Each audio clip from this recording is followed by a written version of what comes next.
I'm going to be talking about digestion, and there's a whole series of workshops that are coming up over the next month, going into the detox at the end of the month. So I will be talking about digestion from the Ayurvedic perspective, along with a little Western dabbled in there. The perspective is a little bit different than traditional Western thought processes are on nutrition, because we base it on really, really old processes and old practices. And it's nice because Western medicine is starting to prove that these things are valid and that they do play a part in who we are and what we should and shouldn't be eating during certain times of the year. So to get things started, if you haven't signed up for my membership yet, I have a free membership on my website, whenshifthappens.org. I offer different things that are free on there, from meditations to different lectures that I don't have promoted anywhere else. I also have my YouTube channel, which is When Shift Happens, Instagram, just Kamie, and then TikTok is just Kamie also.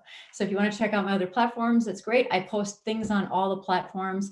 I also have my When Shift Happens Facebook account, so you can check that out, or you can find me at Kamie Sligers. You can friend me. It's completely fine, because I want to be able to continue this flow of information as I start to get things rolling for 2021. Okay. All right, so we're going to talk about Ayurveda's perspective on diet and nutrition. So we look at diet as anything that you put into your body, whether it's good or bad. Anything that you put into your body is considered a diet.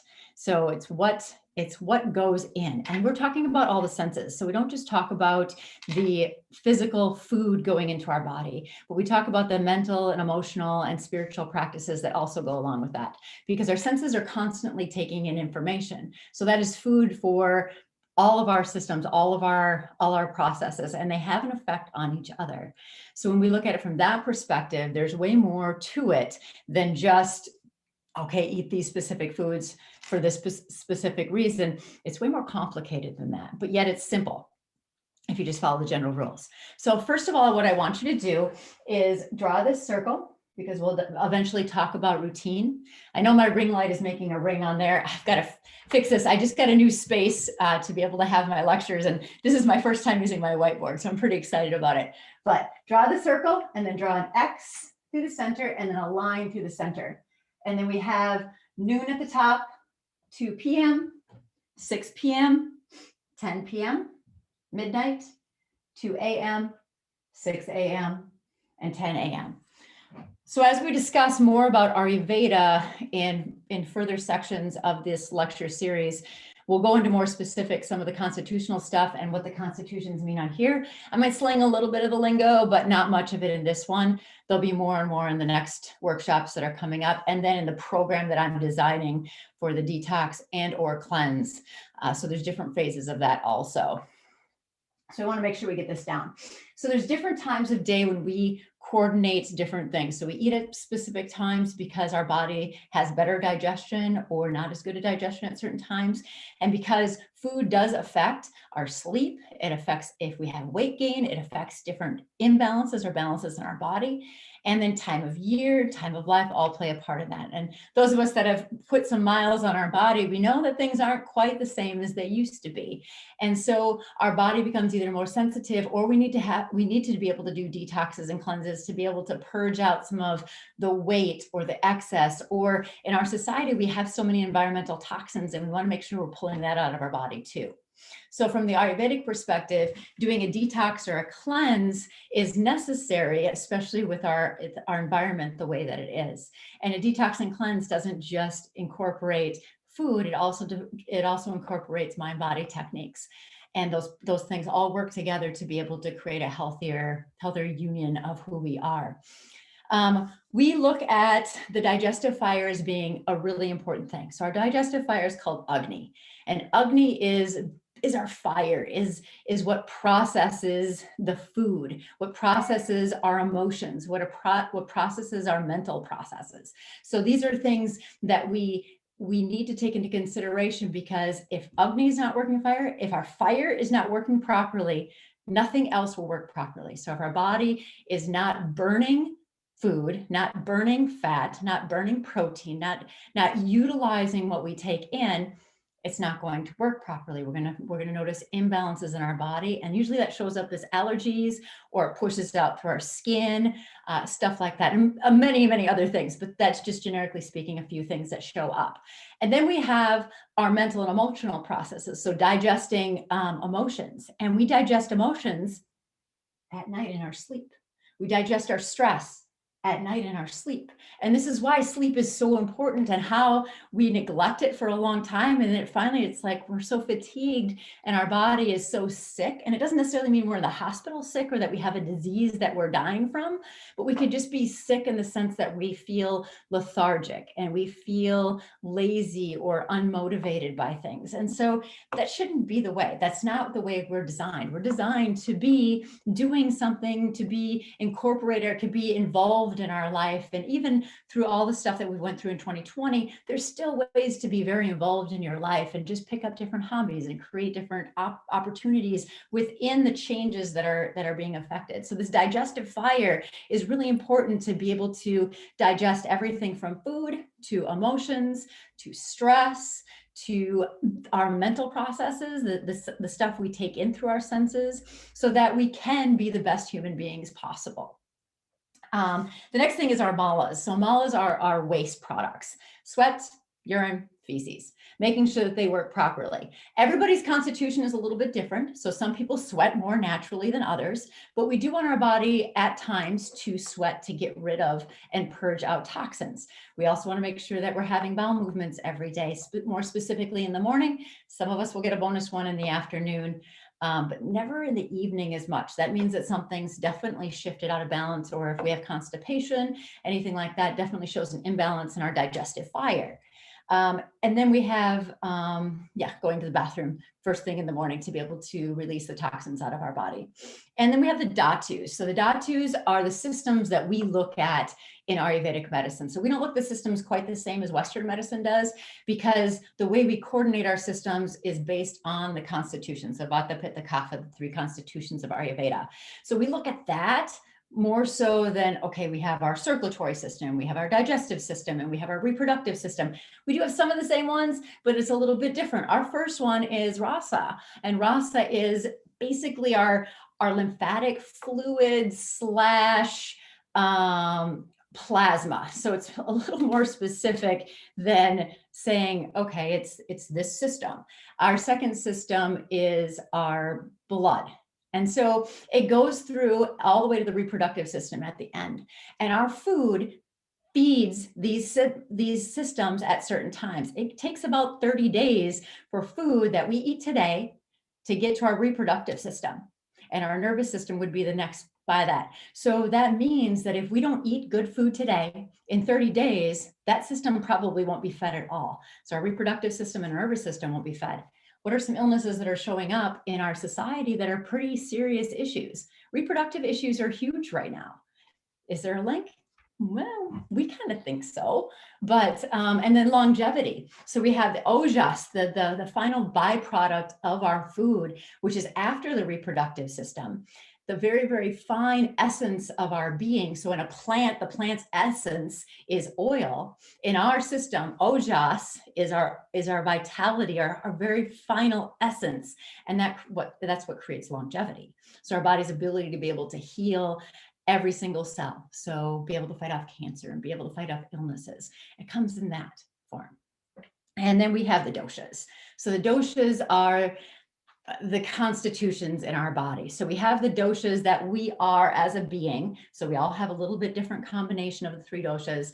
And then we have the doshas of our environment. So we have our internal doshas, the ones that help run our systems. And then we have our personal dosha, or constitution, we like to call it. We have the doshas of the day. We have the doshas of the time of year. So we are switching doshic qualities during this season. And it's definitely changed, right? So 2 weeks ago, we were very cold. And now cold and dry, very vata, very light. And then now we're entering into more of a heavier, denser, warmer qualities. Not necessarily warm, it's still cool out, but it's warmer than what it was. And this creates a different atmosphere in our body. And if you notice that your body is naturally starting to crave other things, this shows that you're maybe dialed into the season. Unless you're starting to crave a whole bunch of gluten, dairy, and meat, then your body is doing completely the opposite. So you're craving completely the opposite of what we should be craving in the season. And this is a whole other topic that we'll get into a little bit more throughout the next few weeks. All right. So we have we have routine. So routine is super important in Ayurveda. And that's the first thing when I work with my clients that we focus on is we focus on specifically what's going on with sleep, nutrition, and then bowel movement and movement of our body. So it doesn't mean that you have to exercise super hard. And that means that most movement is considered exercise, and especially in our society where we sit a lot, or we tend to sit a lot. These counters that help keep track of steps definitely have a place, because if we're able to get in a minimal amount of steps consistently, that's going to show more progress than getting in a lot of steps one day and then 3 days getting in hardly any steps. So the consistency is the key in Ayurveda. We focus a lot on consistency, a lot on routine. And not that you have to be 100%, but there's some things you want to be dialed in at that 90%. And then like with nutrition and food, if you're not doing a cleanser detox, then you'll be at that like 70, 30%. I'm a little bit more than that because again, this is my lifestyle, but I always recommend for my clients, start at 60-40, like just do a little better than what you're doing. And then eventually we get up to the 70-30 and it's like, that's a really good lifestyle. They're going to feel significantly different at that rate. So when we look at the Ayurvedic clock, we look at what time do you get up in the morning? So mark down on your circle chart, pie chart here, Ayurvedic wheel, and mark down what time you wake up in the morning. What time do you have your bowel movement in the morning? What time do you eat your breakfast, if you eat breakfast? Breakfast is very, very important.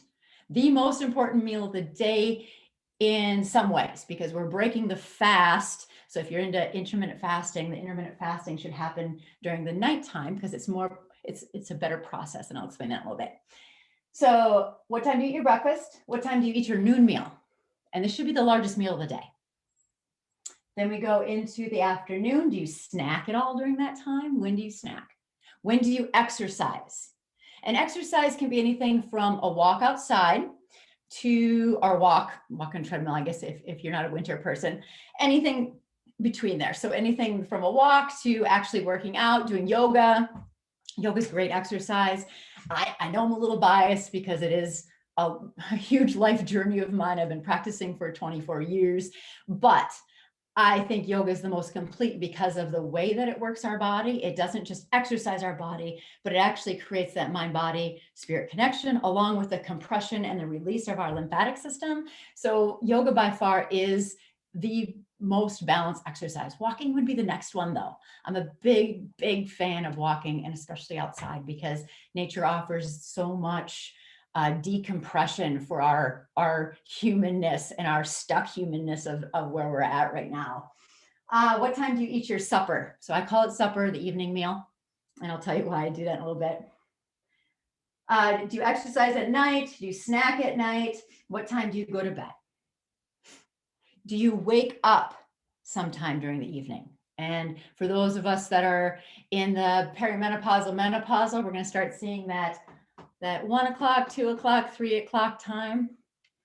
And if you see, it's a switch. We've got a little line here that creates that switch in our body, which can make it a little bit harder to sleep during this time, especially if we tend to push the clock.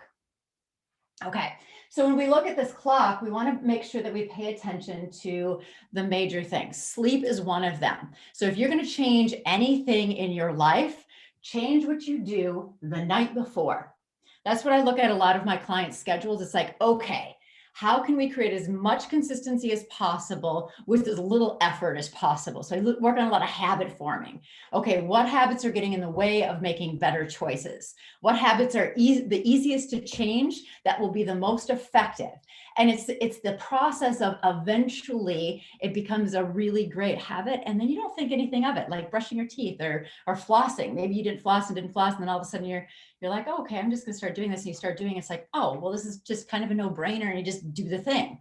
So we want to be able to eventually make it so that we just do the thing and not have to fight against it so much. So what you do the night before will set you up for the next day. And a lot of us know this, right? If we get bad sleep during the night, we are going to feel like crap the next day. And more than likely, we're going to have more cravings and we're going to feel more dehydrated. And those of us who are a little bit older, like around our 40s, 50s, 60s-ish area, more wrinkles, more lines.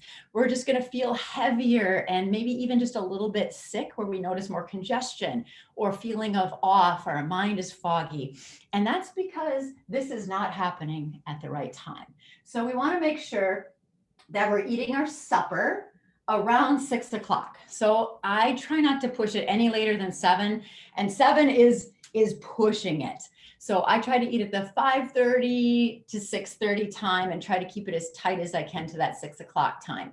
If I have to eat a little bit earlier because I have a lecture or something like that, then I do that. If I have to eat a little later because I'm out or on a date or whatever it might be, then I push a little, but that's just a special occasion. It's not something that happens very often. And if it is, it's a much, much smaller meal. So my body doesn't have to work so hard to digest food. I have a really strong digestive system. It's not much of a problem for me, but at the same time, I don't want to create any habits that are going to cause more issues with my digestive system, especially as I age. I want that thing working at 110%. So think about that. Supper, and I call it supper because that, for those of you that are maybe farm kids or from smaller communities, we call it supper. That's a very traditional, the old way of saying it. Supper translates as something a little bit extra. So before the Industrial Revolution, our largest meal was in the middle of the day. If you're from a farm family, largest meal, middle of the day. Why? Because we all sat down together and ate together. After the Industrial Revolution, we started working a 9 to 5-ish job. So we'd work this job, and then at night was when we could eat as a family. So that changed things. So then supper no longer existed, and this became dinner, and this became lunch. So it's kind of interesting how history plays a part and how it's really messed our digestive system up. Our digestive systems aren't messed up because of gluten or dairy or any of that kind of stuff. Unless you have a childhood issue with it, then we can argue less about it. But if you're getting intolerances as you age, those intolerances are because your body's system is not able to digest them, meaning you haven't built that strength of digestion. And the strength of digestion comes from challenging your digestion. And we're going to talk about that over the next few weeks. And I'm going to get some backlash on it, but I'm ready for it. I'm well prepared for some of the backlash that's going to come. So in the evening time, we want to make sure that we're unwinding and we're not rewinding ourselves back up. Let the daytime deal with our stress. And in the nighttime, take that time to wind down. So even in my house, granted, I live by myself and I have this luxury of having a life where I can create whatever I want in it. It still is difficult sometimes because sometimes I just want to be a normal person. Sometimes I realize that that's probably not the best choice for me, but I start to shut lights down. So I make my house start to be a calmer, more still place. I don't own a TV, so I don't have a TV in my house. So that's not a distraction, but I'm on social media a lot. So right now I am on 3-4 devices at the same time. So I'm on social media a lot because it's my business. But at the same time, I know that I can't be running my business all this time. So I try to get off, like tonight's a little bit later. So I'll try to get off around that 6 or 7 o'clock. And then if I'm going to do some studying or if I want to do some reading or something like that, but trying to really create that atmosphere of nature's laws. So following the laws of nature, meaning the sun's going down. So we should have less and less and less light also going into our body for a lot of reasons that I'll talk about maybe later. It's in a lot of other lectures of mine about sleep. We also want to make sure that we are not snacking at this time. So once we get done with supper, we want to be shutting down the kitchen. Okay. There are some health issues that maybe there needs to be a little bit of something, but if you can do something, do like a golden milk or something. So it's a spiced milk that actually helps for sleep because milk has got melatonin in it and can help us like fall asleep or feel heavy and more lethargic. So there is some benefits to drinking like a golden milk before bed, but highly recommend not eating food because this is the time of night where we're going to create weight issues. And especially for those of you that struggle with weight, this is a contributing factor. You start cutting off at this time of night, you're going to start seeing differences along with staying hydrated and making sure you're getting enough sleep. Sleep's a huge issue.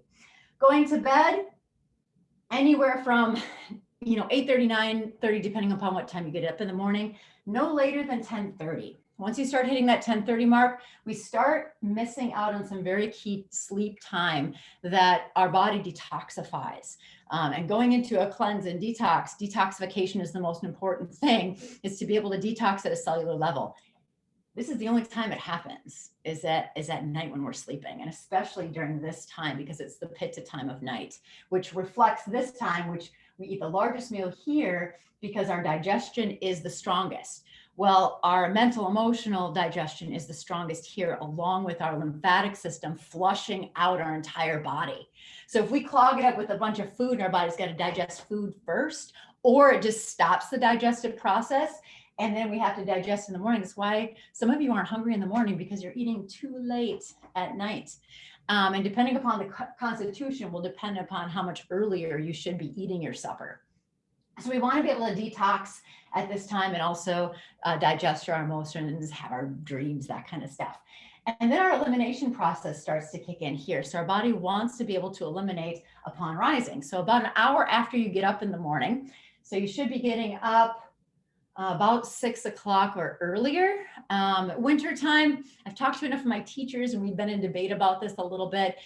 Wintertime, especially those of us that live in the northern climate, you sleep in a little bit later. For those of you that are closer to the equator, you keep it as consistent as possible because your sun's going to get up a little bit earlier. Our sun's getting up pretty early now. We're at like 6:30, a little before that. It's getting light outside already. So that's really, really nice until we have daylight savings time that throws complete wrench in the system. But which is really bad for us, by the way. That's a whole nother conversation, but we've had some deep conversations about the frustration we have with daylight savings time and how we put ourselves through jet lag twice a year for no particular reason. So that's a whole nother topic. But anyway, so we'll go into the morning time. So we want to be getting up around 6 o'clock, maybe 6:30 in the winter, and then getting up earlier in the summertime. We actually need a little bit less sleep, but we're not talking about only 6 hours of sleep. We're talking about maybe 7 instead of 7.5 or 8, depending upon the constitution, of course, and your health. And then we go into the morning time. We want to be able to have our bowel movement about an hour, as close to an hour as possible. So if it's right upon rising, then that's great.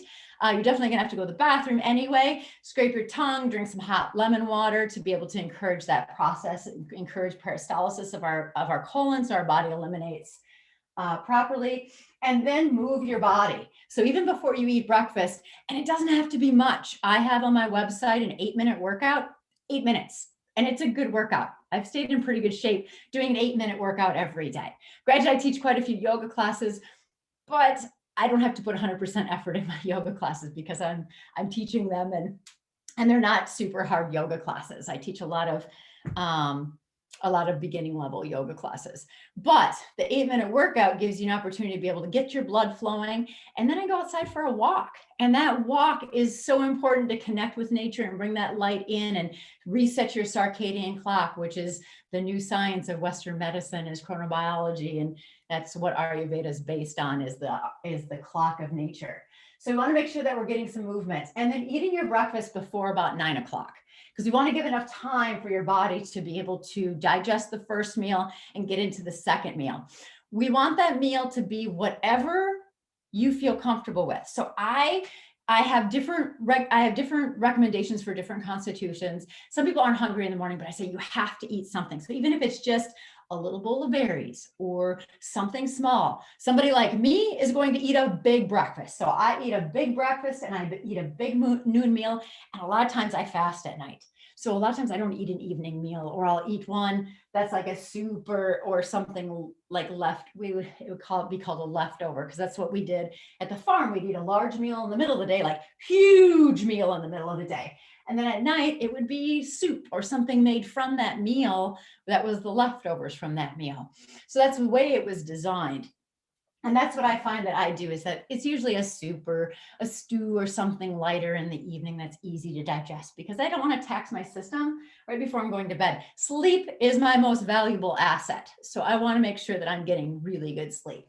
So this is a look at the Ayurvedic clock. We're going to talk about different aspects of this. And then I have a whole kickstart program that goes through this, and we break it down even more, and it gets you started on your routine and correcting that, because that's part of even my detox, is like really connecting with this along with the food portion of it, to be able to detoxify liver and then gallbladder, and to be able to reset your system, get out of the sugar, that kind of stuff. So let's see. So some of the things that we talk about in Ayurveda is the healing power of our food. So our food is really, really important. Our diet per se can vary from time to time. So during certain times of the year, our diet's going to look a little bit different than other times of the year. So when we have true nature cravings, meaning we'll eat seasonally. And seasonally, again, doesn't mean 100%, but if you're doing it most of the time, you're going to do pretty well. So that's how I feel about it. It's like, okay, there's seasonal foods. There's Ayurvedically seasonal foods, which looks a little bit different than Minnesota seasonal food. I mean, we wouldn't be eating anything right now. We'd be eating chunks of ice, snow mixtures with grass, like there's nothing to eat right now. But think of what we would have stored. For those of you that are a little bit older or farm kids, like we used to store stuff. I mean, we had onions and we had carrots and potatoes in our basement all the way until they were starting to grow out of everything. And we'd be able to can and stuff like that. So think of those kind of things when you're thinking of the seasonal changes. So right now we're heading into the spring. So we're going to start seeing a little bit more of the greens show up. So we might have a craving from the soups and heavier foods to now feeling a little more like a lighter spring salad or some sort of other combination. So it does change during this time of year if we're really connected with it. We want to make sure that our food timing, so we talked about food timing, quality of our food. So we want our quality of our food to be good. So I always tell my clients, don't switch 100%. It's really hard to go from conventional raised food to completely organic. Like it's a process. You start to look at food differently when you're paying twice as much for it, but there is a value to that. That being said, there are foods that don't have to be eaten organic. Asparagus is one of them. You don't have to spray asparagus. You don't have to buy that one organic. So look at the list of the clean 16 and the dirty dozen. And then the favorite foods that you have, I always recommend you eat those organic or non-GMO, that kind of thing. So try to find as clean a food as possible, and you will value that food more. So you'll have less food that will go bad, because when it's an expense, it's also more of a priority to be able to use it up. And there's fun ways to be able to cook with food. And I'll have cooking classes in some of my free stuff on my website, and then also in the detox and the cleanse that's coming up, because I'm taking myself through the new detox I'm writing also. And then we want to make sure that we're not eating too much food or too little. So if we eat too little in the middle of our day, we will get hungry or snacky in the afternoon. We'll also see an energy decline. So if we eat too much at noon, we'll feel tired and feel like we have to take a nap or have the food coma thing. And some of this is digestion, and some of this could be that you just ate too much. So making sure that you don't overeat, but you eat your largest meal here. And sometimes the most complex meal can be eat here. So if you eat like a little bit of a treat or a dessert or something like that can be here too. In the afternoon, we do not want to be snacking. And if you're snacking, it's probably because you didn't eat enough here or you're not hydrated enough. So hydration is another huge thing. One thing that I do recommend is that you drink about a glass of water a half an hour before you eat your meal. So I always recommend lemon water in the morning for my clients. So upon rising, go to the bathroom and then make your lemon water. And then I drink my lemon water. And then usually that helps for peristalsis and a bowel movement. When I drink our water, big glass of water about an hour before we eat our noon meal, about an hour before we eat our evening meal, because what this does is it hydrates the lining of our digestive system so that the acids don't affect our digestive system. And this is a whole other conversation that's going to be much focused on much more in the cleanse and detox, not so much in the lectures, because it's very detailed, and that's pretty concrete information that that'll be more specific toward the cleanse and the detox. But I do recommend drinking the water before, not cold water. Please don't drink cold water. There's plenty of science around that. But you want to drink room temperature or warmer water. You can do teas too, that's fine. We have receptors in our body that are designed just to absorb water. So water is key, but it can have like a tea, not lemon water all day long, because lemon in our body is alkalining. Lemon on our teeth is acid, and we don't want to be putting extra strain on our enamel and our teeth, especially as we age. We do enough of that with other stuff that we do. Making sure that we create an atmosphere for eating. So when we're eating our meals, that we're not in a stressed out atmosphere. This is where I have a lot of fun with it, because when I go out with my friends, I like to be able to have a dessert that we share. Okay, so if we decide that we want a dessert or a little treat, we'll share it and not have each one, because it's just too much, but we still get to enjoy the treat. And that makes it enjoyable, and your body will digest it just fine, versus if you're in a stressed situation and you start taking in foods that are not good for you, they are definitely not going to digest well, which is going to start to accumulate on your body. And it usually doesn't turn into full-on muscle, right? It gets some fat right along our midsection, right in that muffin top area. That's a sign that either your body's not digesting food or your stress is high. And who doesn't have stress nowadays? Like, we all have stress, but a lot of it is how we perceive our life also. And I talk a lot about stress and the benefits of managing your stress and managing your perspective, because your perspective on what's stressful is really sometimes just an illusion. Like, our mind makes up a lot of our stress. Worrying about the future or worrying about somebody else is really stress that we don't need. And just gaining a perspective of like, okay, what do I have control over, and what differences can I make? What opportunities can I create with this? So your surroundings are important, because we want to make sure that we're digesting food with a respect to the food. So people, when they come to my house, we sit and we eat at the table. I'm a big believer in that. Sit and eat at the table, respect the food, because most of us still eat meat, and meat is another living being. So if we honor that being, if we honor the fact that we probably didn't grow most of our food. I grow a lot of my own food, especially in the summertime. But we don't grow our own food. There's a process that it goes through. Somebody else is growing it. Somebody else is harvesting it. Somebody else is bringing it across the country or across the world to get it to our table. The grocers are putting it on the stand so we can see it, and then we get it, and then we prepare it. So look at all the stages that food goes through. It doesn't just appear magically in the grocery store, and we need to respect the process of how food got to our table. And the more we respect it, the better we are connected with everything else. So we talk so much about being connected, and I want to be more connected, or I feel so disconnected. There's a good way to start right there, is have a relationship with your food. Preparing your own food. Preparing your own food can be really fun, and we make it so complicated because it doesn't have to be. And I'll have some cooking classes coming up this spring that'll be around the detox and the cleanse, and they're not really very hard, because I'm cooking for one, and it's way harder cooking for one than what it is for cooking for multiple. Although those of you that are parents, I do understand if you have fussy kids, it's going to create some issues, but it's important to introduce them to foods too, even if it's just one food and you kind of bribe them a little bit, because they need to gain that palate and that sense. And if they might not do it through their teenage years, but when they become adults, they'll have that palate, and hopefully they make some choices later on that are more beneficial to their health. Food combinations. So food combinations in Ayurveda are something completely different, and we'll talk about that in later lectures.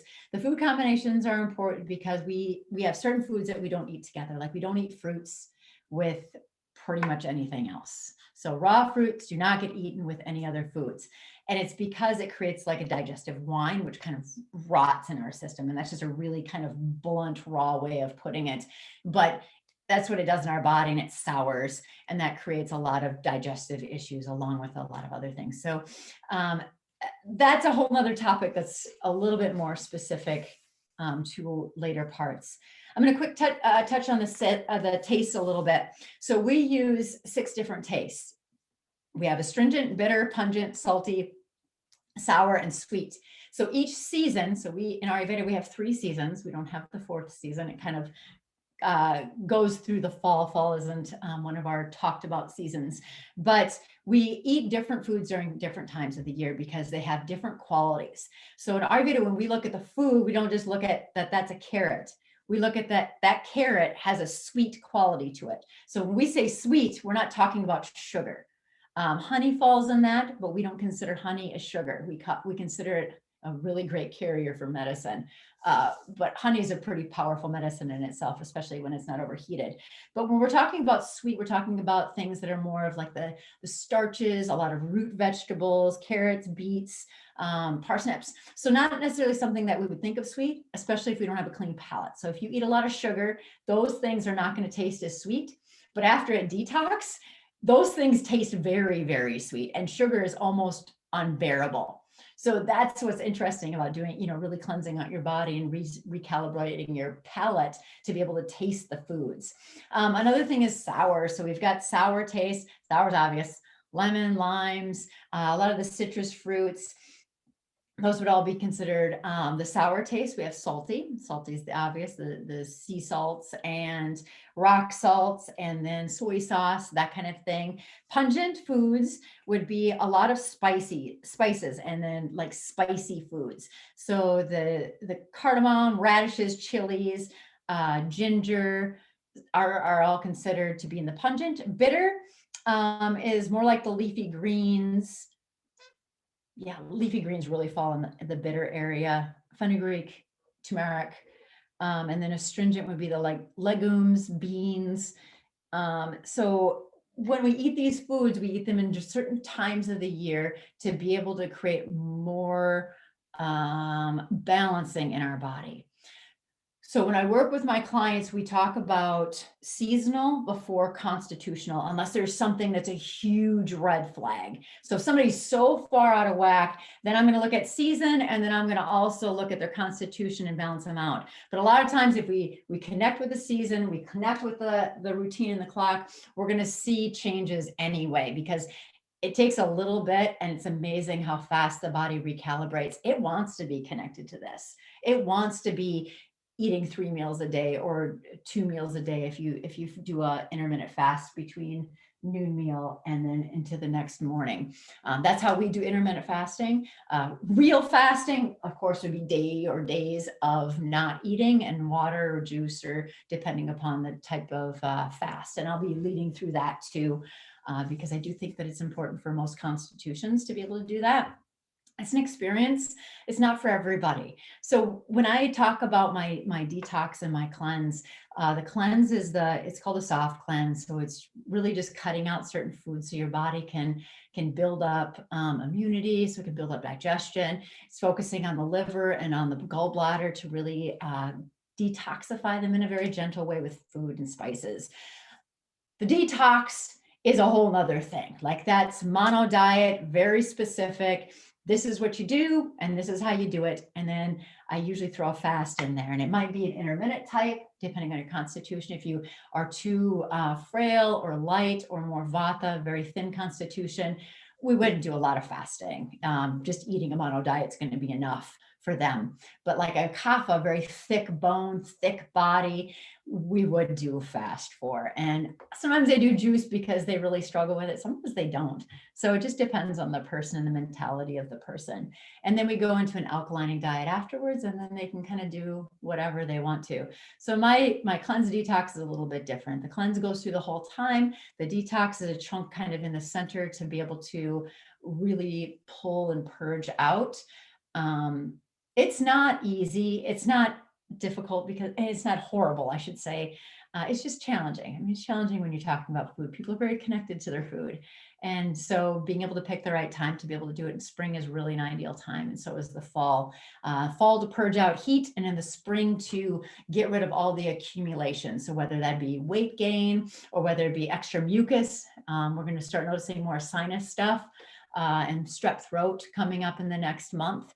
It's just what the time of the year, bronchitis type stuff. So bronchial, phlegm, that clearing stuff, more sinus drainage, more sinus infections.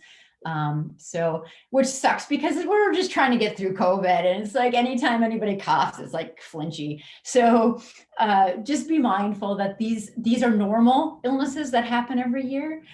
So be mindful that it just might be strep, or it just might be a little bit of sinus stuff. And then making sure that you're taking in plenty of warm water. So a few things that you can work on is work on your night before. If you want to add a spiced tea before your meals, so if you want to drink something kind of during your meals and before, cumin, coriander, fennel, and then cardamom and ginger. So if you can mix those spices together, you can just do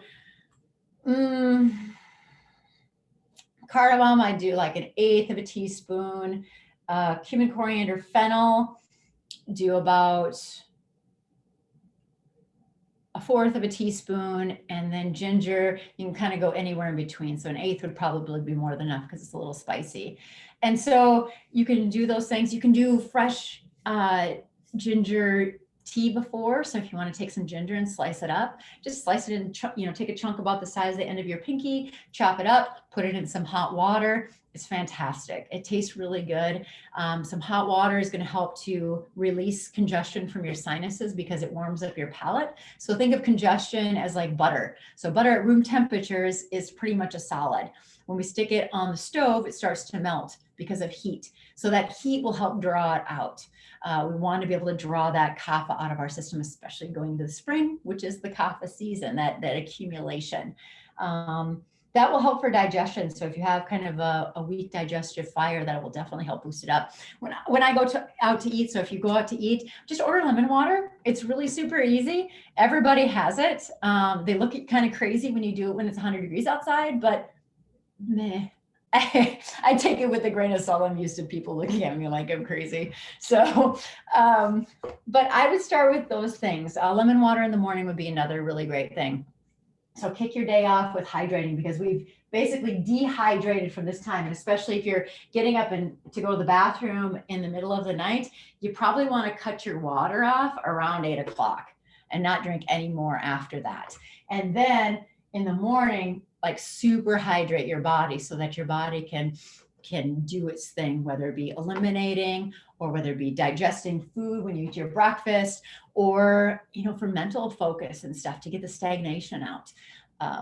But yeah, so there is some information about digestion. This is the pre-version. We'll go into more depth on a lot of different topics with our body and what digestion is and the stages of digestion from the Ayurvedic perspective.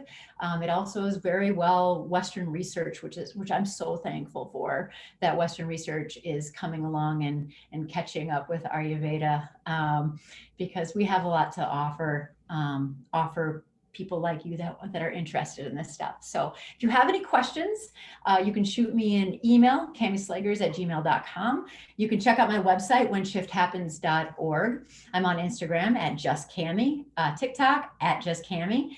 And then I have my When Shift Happens Facebook pages. I have a Well Nourished Woman private Facebook page. For those of you ladies that want to be in that, I do have a lot of information that's going to be posted in the next few weeks on my private pages. And I let just about everybody in. So as long as you're not going to be a turd on my Facebook page, I will let you in.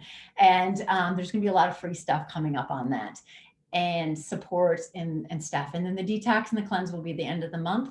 You don't have to do it at the end of the month. I'm going to have a fully recorded version, but I'm also going to have a version where we'll have meetings on certain nights of the week where you can ask me questions or you can get support, because detoxes can be pretty kind of a lonely thing, especially if you don't have family that supports you, or if you don't have family that's a part of it, or if you're like me and you don't have anybody in the house. Sometimes it can be challenging, especially if you're new to it. And I've been through many different detoxes and cleanses. So I've made what I call my Minnesota nice. So it isn't terribly hard, but it is cutting out all the things that that would cause issues. So anything sugar and alcohol, and eventually gluten, dairy, and meat for a period of time. But you can introduce those things back in. The idea is to really get your body digesting fat is really, really important. Because if your body doesn't digest fat properly, it makes fat, like it pushes it into our fat and makes us fatter. So the idea is to have a lean body that's clean, a lean, clean body, right? And everybody's body's going to look a little different. Some of us are going to be a little bigger by nature. Some of us are going to be more, have less body fat percentage than others. But we have to understand who we are in order to know where we're supposed to be. So anyway, so that's all I have to say about that. If you have any questions, please ask.